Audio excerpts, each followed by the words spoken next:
Hey everybody, and welcome back to Western Culture Through God's Eyes. My name's Lior, and today we're going to be talking about modesty and the female economy. So, before we go any further, make sure you like the video and subscribe if you haven't done so yet. Now, you might have noticed that since having started this channel with my husband Joel, that I look a little different than I did when we started. When we started, I had my hair exposed fully all the way. I had my nails manicured. Sometimes I would even wear some light eyeshadow, and that is really a symptom of kind of the culture I grew up in.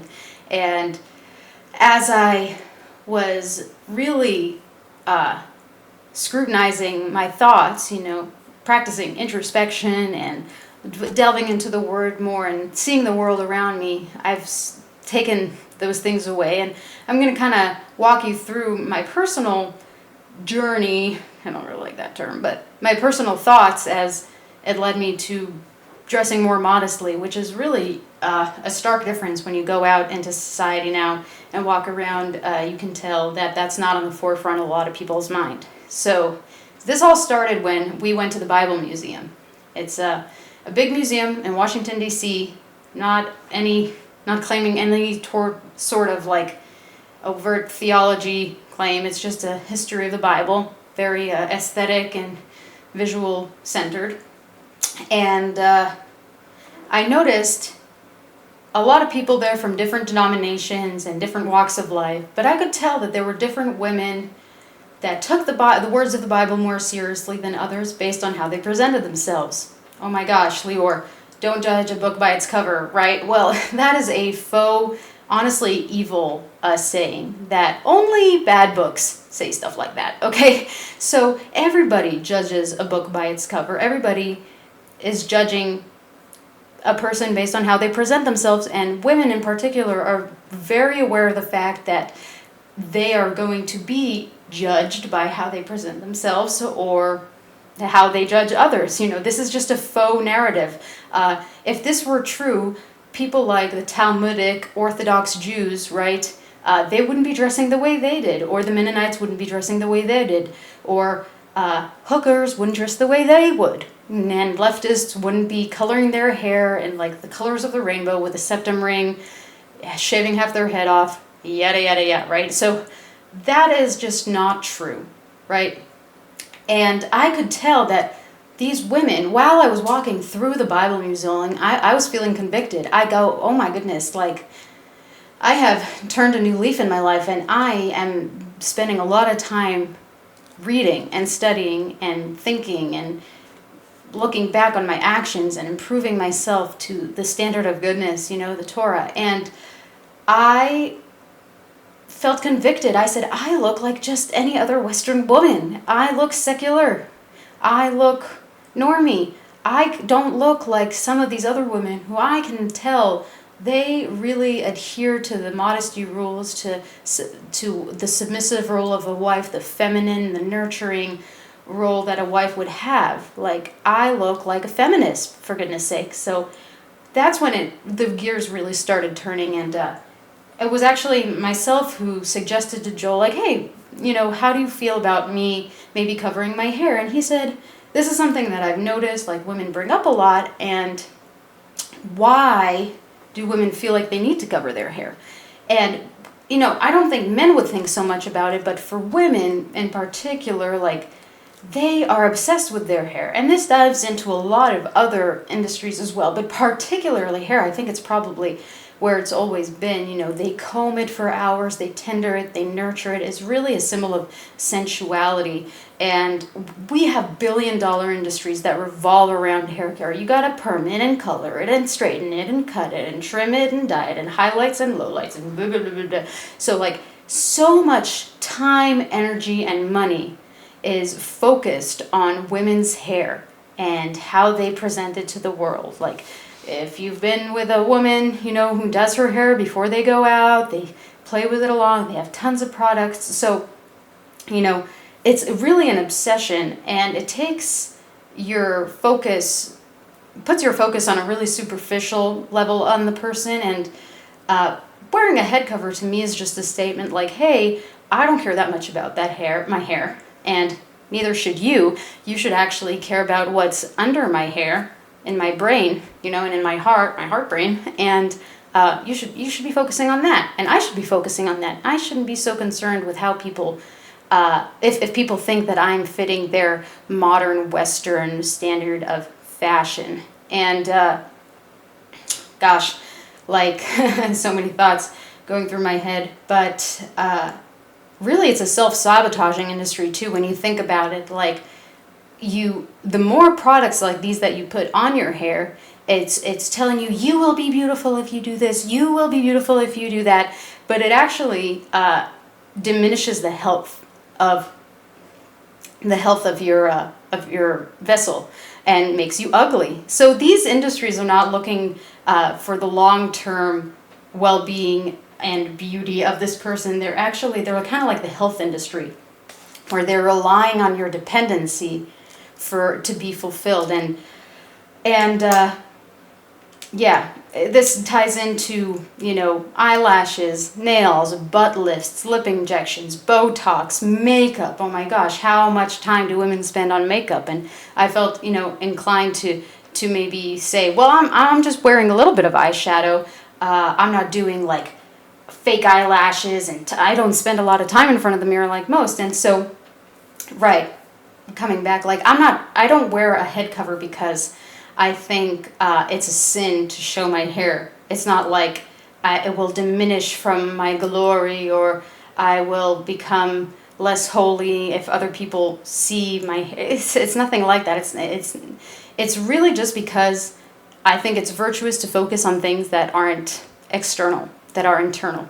And that's why I choose to put my attention. And this also ties into this thing about dressing up when we go out. So when I was walking around the Bible Museum, I was like, gosh, it's a habit of mine when we go out that I put on my best, whatever that is. Could be just jeans and a t-shirt at the time. But and I noticed that a lot of other women, especially the older they get, they actually invest more in dressing up when they go out rather than,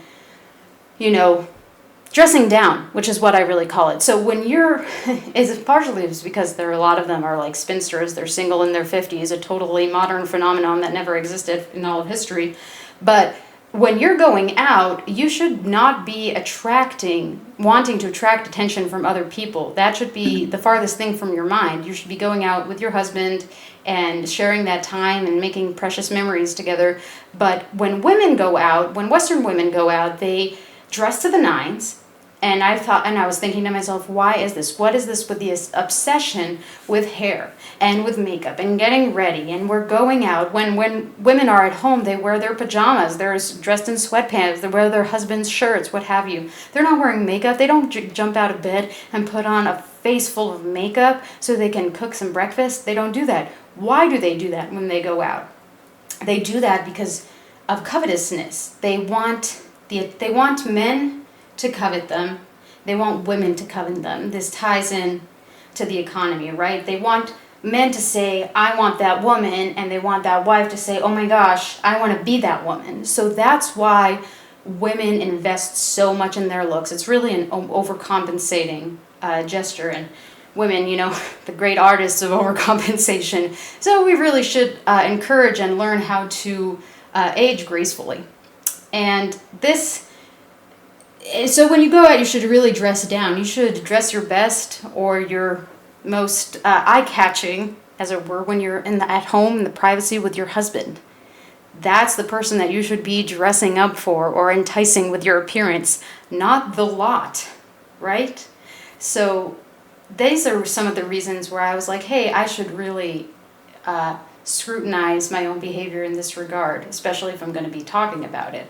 And making that video and seeing myself, we're always the most critical of ourselves, and that really, really struck a chord in me. And so ever since then, I've been wearing a scarf when I go out.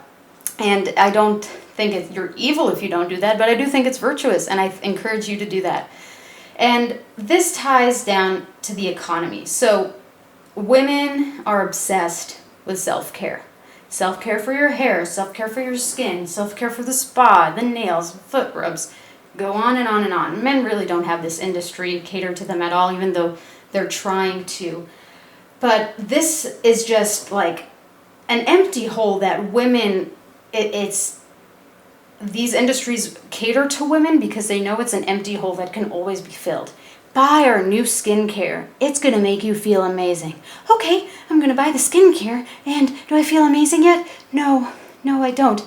Buy that skincare and I'll feel amazing. Sounds good, I'll do it. And it's a constant chase because they're not actually chasing relationships which are fulfilling. They're chasing a feeling.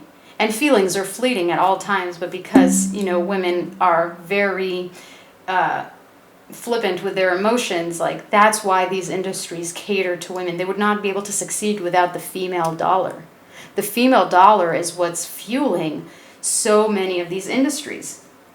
So why did women want the dollar? Women wanted power. They wanted to vote. They didn't want any authority. They didn't want to be blamed for any bad choices they vote for, but they wanted to vote for them. Make that make sense. And then they wanted money because money is power. They thought, oh, I can't have power over my husband, so I'll have power over myself, and that way I'll be able to manipulate my husband. Like, women did not join the workforce or ask to make their own income to help the household with the household needs. In fact, it's actually detracted from your presence in the home to where you would have to now purchase it from a third party. So women didn't want to contribute to the home's financial gain, whatever. They have this expression, what's mine is mine, and what's his is mine. So women, even now, to this day, they will not split the bill on a first date, even if they are making an income. So this is another evil faux facade that women are painting, that they wanted for equality. There's no such thing as equality. They wanted for matriarchy. They wanted it so they can harbor it. They can harbor all the funds so that when they're ready, they can dip out on a hat, or they can usurp the marriage and control it and manipulate and all of these things. And it was, women are easily influenced, and this propaganda was directed to them. We've got Rosie the Riveter, we've got all the suffragettes who were really just terrorists. So women sin for money, and men sin for women. And I say this, in our home, and it's just really evident. Men would not be chasing all of these status and things if it weren't for women's hunger for them, because women crave power because that's actually what they lack the most. And when they joined the workforce, they said, when I join the workforce, I'm going to have the executive lifestyle. They thought, in the 50s, they thought all husbands were like out in the office in the city because it was like a new era, and they were living in their penthouse offices with their cute secretary, with their skyline, having fancy lunches, and they're like, I'm going to have that. I'm going to have that amazing lunch, and we're all just going to laugh while all of the poor people are doing the work. That's what I want. I want to be queen, what have you. And so they're like, that's what I want. And look at them now. They're dying alone in a cubicle with no windows. Hope you're happy, ladies. And this falls on the shoulder of our mothers and our grandmothers, truly. So now we're here course correcting. But even if you would become an executive woman in this day's culture, it would that would not make you any more desirable for a husband. It would actually make you less desirable, because when you are in a men's industry, that makes you more manly, and you're therefore more confrontational, hard, critical, manly, just rude. All of these attributes that men are not seeking in a wife. Not the term partner. That's a gay-ass term. Stop using it. I'm guilty of having used it. It's just purposely peddled to create this genderless world that we live in. Same with women wearing pants and short hair. This is our mothers and our grandmothers' generation, truly, starting to appropriate men in their dress. First they appropriated in their dress, and then in their mannerisms, and then in the industries, and then Hulk smash the patriarchy. That's what they want to say, but they're actually appropriating the patriarchy in itself in order to smash it. So even if women were executives, it's such a minor thing. And what happens most of the time is they're not even executives of industries that matter, right? They become executive in some. It's a total modern phenomenon, but they lead these totally frivolous businesses. The women will say, I'm a boss babe. I'm a boss babe. Like, boss babe just makes you ugly. That's the thing. If you're an executive, if you're a boss babe, you ugly. And women are obsessed with being beautiful. That's why they have so much self-care. They're like, I'm a boss babe. I'm a boss babe. I'm a boss babe. I'm a boss babe. And then they look like a freaking Nephilim thing that just popped, because they're just... It's amazing how this ideology snowballs into actually reflect a very ugly person on the outside, which is what's going on the inside over time. So, so now we have boss babes. I'm a boss babe. I have my own business. Okay, what's your business? Okay, what's your business? Oh, I do lashes. I'm a nail tech. I have a lip salon, or I sell luxury candles. That's what the female industry has contributed to our infrastructure. Luxury candles. Everybody stop everything. We have luxury candles. This is what we've come to. Okay, so let's see. Jewelry, fashion, nails, makeup, so much makeup. Oh my gosh, right? Skincare, decor, therapy. Therapy is a huge female gynocentric, right? Gyno from female genitalia, right? Gynocentric industry. For all of history, you didn't have a therapist unless it was a psychiatrist, which was a red flag. You did not want to tell anybody you had a psychiatrist, that you needed to be medicated, because that's a testament against your character, I guess. For all of history, if you needed to talk to somebody, you'd talk to your spouse, you'd talk to your family, you could have friends. Now nobody has friends anymore. We've become so divided. Friends don't exist anymore. So and now women say, I shouldn't actually even be expected to care for like, if my husband is losing it, if he is quavering, then I will definitely lose my ish. I will just lose it. So anyway, the economy that women have built is like what I call a marshmallow economy. Like stores like Claire's. Claire's did not exist for all of history. What is this? I walk down the street and we've got jewelry stores, basket stores, knick-snack stores, candy stores, stuffed animal stores. Like, these were all things that women actually had the wherewithal to produce in their own household with very affordable and handy resources. Now women don't know how to do anything, but so they have to import it from everywhere. So they're out being therapists or human resources, totally unnecessary, frivolous jobs, in order so they can actually purchase something from a different country that actually sustains the household. Interesting how that works. So this marshmallow economy is built on stores like Claire's, on lash business, on luxury candles. But as soon as things get hot, guys, and they're about to get hot, just, look at everything that's happening around you, the marshmallows melt. Men build economies that are built on marble. They're built on steel, infrastructure, roads, cars, homes, farm equipment, food. These are really self-care things. It's also really funny that women work now less than they ever did before. In all of history, they sit on their butt and they sit in front of the computer and they're at home, they send their kids to school, they're not homesteading, and yet the industry of self-care is booming. Like, what are you self-caring for? You're not doing anything.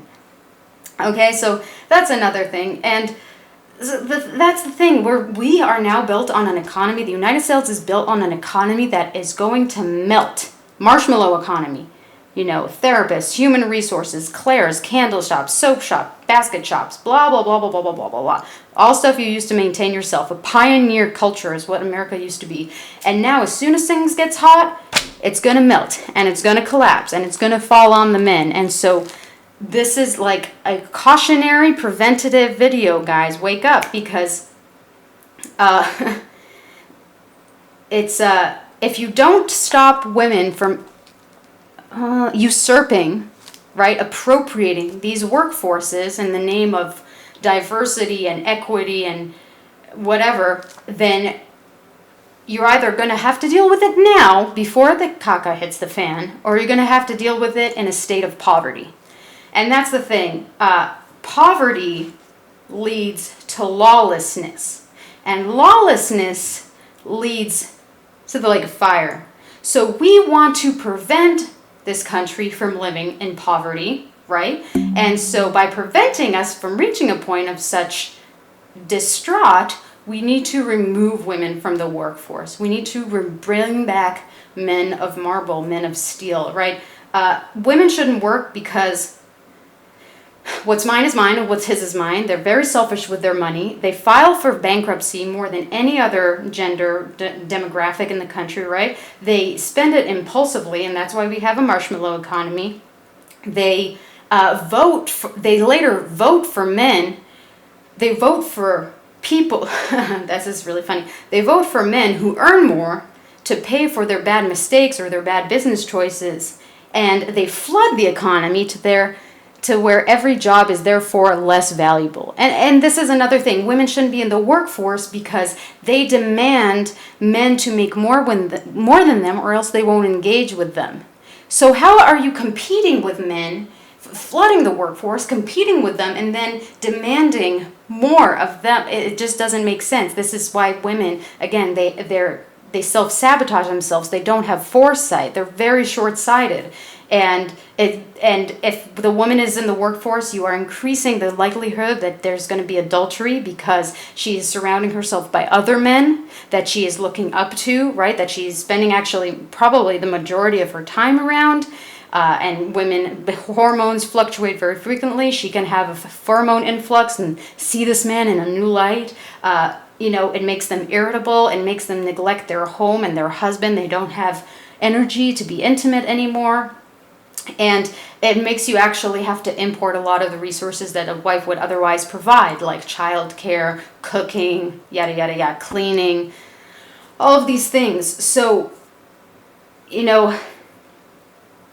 exactly, if women left the workforce, I wanted to give this example. Like, I used to be a waitress because I was raised and told that you should have a career and you should get a degree. Thankfully, I didn't go to college, but you should do all these things. You should chase the bag. You should chase the credentials, chase that money, rather than chase a relationship, which is the most valuable thing for women. Their currency is attention, and women are never alone the way men are alone. But the more they switch hands from men to men, because they're not actually wife material, they're just floozies, because they're raised to be that way, they become less wife material, and then they resent men. We talk about that in all of our other videos, but the point is, I used to be a waitress, and the tip culture is something that I can talk about in another video. But now that I realize that women expect so much from their men, this is another thing, they expect so much from their men, but they're competing with them. I just realized men are it's not even an uphill battle, it's a downhill battle. Like, I don't know how to explain it, but men really have everything working against them. So now when Joel and I go out to a restaurant or to any type of service that we need, I specifically ask for a male server. I refuse to engage with this culture that enables women, right? They're getting all the jobs, they're getting paid more, and then they're really stabbing the men in the back. And here's the other thing, is that women feel themselves entitled to men's money. It's so rude, actually, when you think about it. But they demand, some of these toxic women you'll see in the world, they demand that their husband makes so much in order for them to be with them. Why does he have to make so much? He has to pay for my self-care, right? He has to pay for my nails and my lashes and my massage and my blah, blah, blah, my gym, my yoga, whatever. But the thing is, women were supposed to provide the care. So now the husband is not only providing your food and your shelter, he is providing the care that you are supposed to bring in. You're supposed to bring the care into the home, make the house a home. You're supposed to make it comforting and warm and smelling good and a little oasis. So now he has to provide for all of that just to keep you around? So, very, nobody is talking about how, well, people are starting to wake up to it more and more, and that's why, I know that there are policies in place now that you have to hire certain people from certain demographics, but really, like, women need to be ostracized from the workforce. It's a net negative, and men have the power to do this. Like, women are entirely at men's mercy. Nobody really talks about it because it's politically incorrect, and they'll get lynched if they say anything like this. But the reality is, the more women weaken the economy, weaken the men, vote for policies that lower testosterone and all of these things, shame men for their language, for their behaviors, that toxic masculinity, that when the invaders, the Goths, the Visigoths, whoever you want to call them, are coming knocking at your door, when that home intruder is downstairs, you're not going to be so worried about his toxic masculinity, right? You're going to want him to be ultra extra masculine. But, so the more women, they're at men's mercy. So if men really wanted to, let's say Western men are super benevolent, they would never do such a thing, but they could, if they wanted to, do what evil men would do, which would be genocide and enslave women if it was so their desire. They have the upper hand. They could do that if they wanted to. If Western men got together and they said, hey, we are not allowing women to work anymore, it would come down to most likely a physical fight, and I will just be eating my popcorn, seeing what's going to come out of that. Really, like, these Western women live in a diluted world of political correctness, but when World War III happens and, like the caca hits the fan, they're going to quietly step back in their little aprons. And honestly, that what bothers me most, that there will be no retribution to men for the evil these women have done. They'll just say sorry and decide to be good, and a simp is just going to pick them up, and really, like, there need to be some consequences for women. We need to make some examples, unfortunately, of women who are doing this to our society. And I'm going to finish with this, is that Alex Jones is back on Twitter, Vivek Ramaswamy, lots of stuff happening. It's the end of 2023 right now, and a lot of people are talking about the globalists, the New World Order, the infiltration at the border, what is going on. And the reason women need to be removed from the workforce, and we need to remove this marshmallow economy that women have, they have shepherded in. There's a perfect word I'm thinking about it, but they basically brought it in, announced it. You know what word I'm thinking about. But the point is that women are the face that Satan has chosen, right? Men are too afraid to criticize women. Men are too afraid to say, stand down, little girl. Stand down and let the men take care of this. This isn't your place. This is not where you belong. And women are too boastful and honestly insufferable right now for anybody to want to deal with them. But the thing is, like, because Satan knows that women are men's weakness, right? Women sin for money, and men sin for women. Women, money, men, women. That's how it should go, right? So because Satan knows that men sin for women, they have made women the face of his mission. They are the one, oh my God, I just had it. They are the ones bringing in, basically, this new world order. Like, they are going to, like, women are the ones voting for it. They're the ones speaking for it. They're the ones representing it. And the enemy is choosing women's face and women as his voice because they know that they are untouchable. They are the victims. Oh yes, perpetual victimhood, right?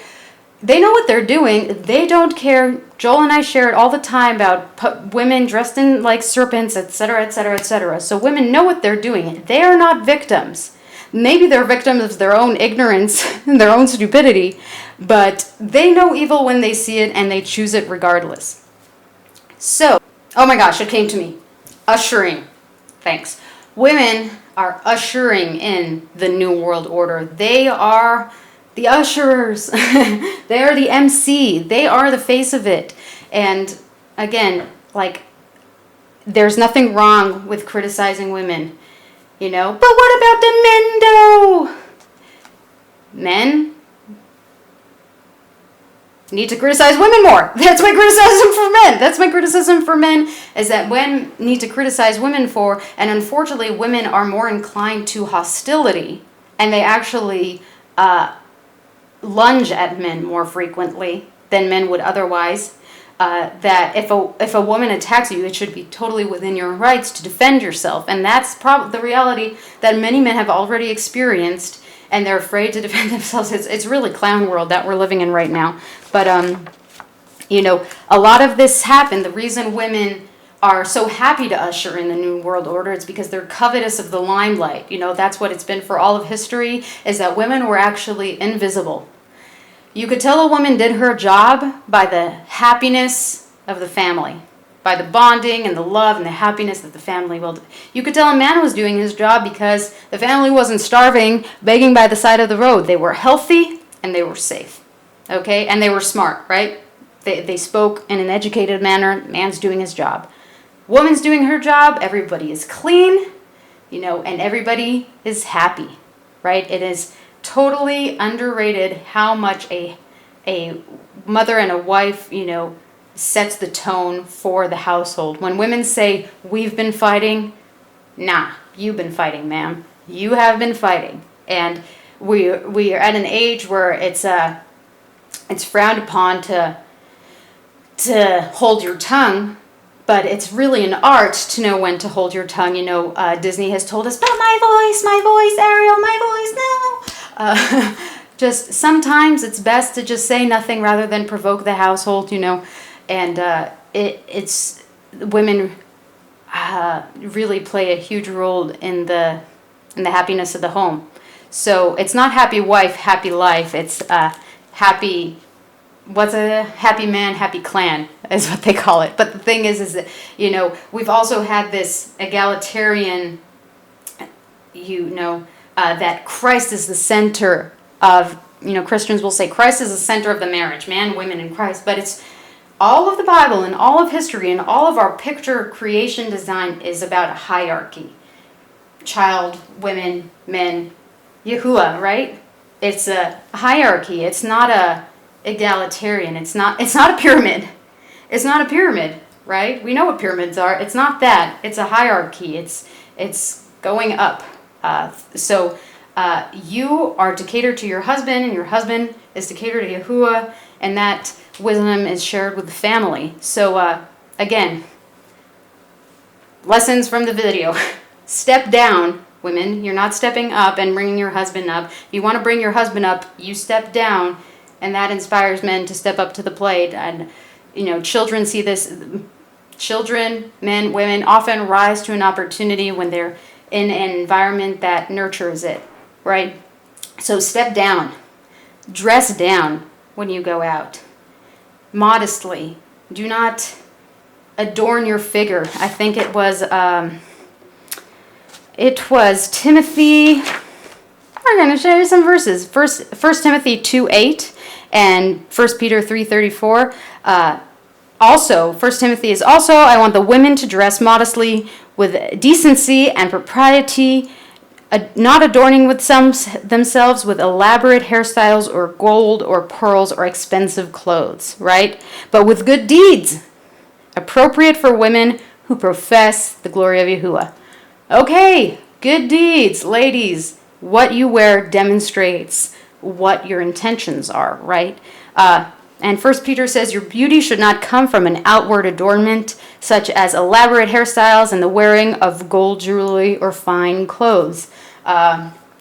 Speaks for itself, truly. So focus on the inner things, dress modestly, leave the workforce, stop contributing to the female economy. And this is the final thing. If women dressed more modestly, like how do these two tie in together, really? If women dressed more modestly, the female industries would cease to exist, basically, because men would have the authority over the finances in the home. They wouldn't, women wouldn't be obsessed with spending so much on frivolous things, right? So we would not be supporting these useless industries, right? We would be endorsing male-centered industries that actually allow men to work more and earn more and encourage wives to be submissive, because unfortunately women only understand strength and confidence.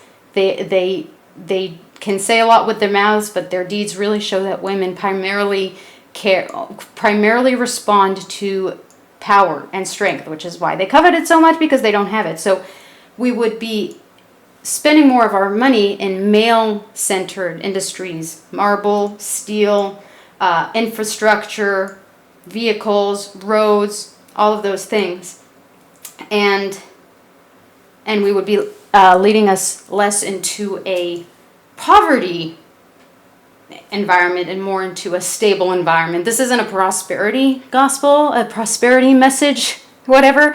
It's not that Yahuwah wants you to have all of these fancy things, and if your husband can't afford all these fancy things, then he's not a man of Yahuwah. If you have food and you have a roof, like I said, you're good. You're provided for. So food, roof over your head, you're good. If you need to clean the clothes, all that stuff, that's on you, ma'am. So Yahuwah is a God of stability, groundedness, logic, common sense, right? You can have all your disagreements on theology, but at the end of the day, patriarchy and the hierarchy is evident in the creation. You don't need all of the Holy Spirit nonsense to abide by it, okay? So, thanks for tuning in this far. I hope this got some gears turning. Don't be afraid to share this with your fiance, your wife, your daughters, and encouraging them and having a say in what they wear and who they hang out with and where they're going, and educating, correcting them, teaching them, correcting them, rebuking them if they refuse logic, right? And boycotting them, not and giving them what is enabling them to be so wicked. All right, guys, don't forget to subscribe, like the video, and share it with somebody you love. I'll see you on the next one. Thanks again.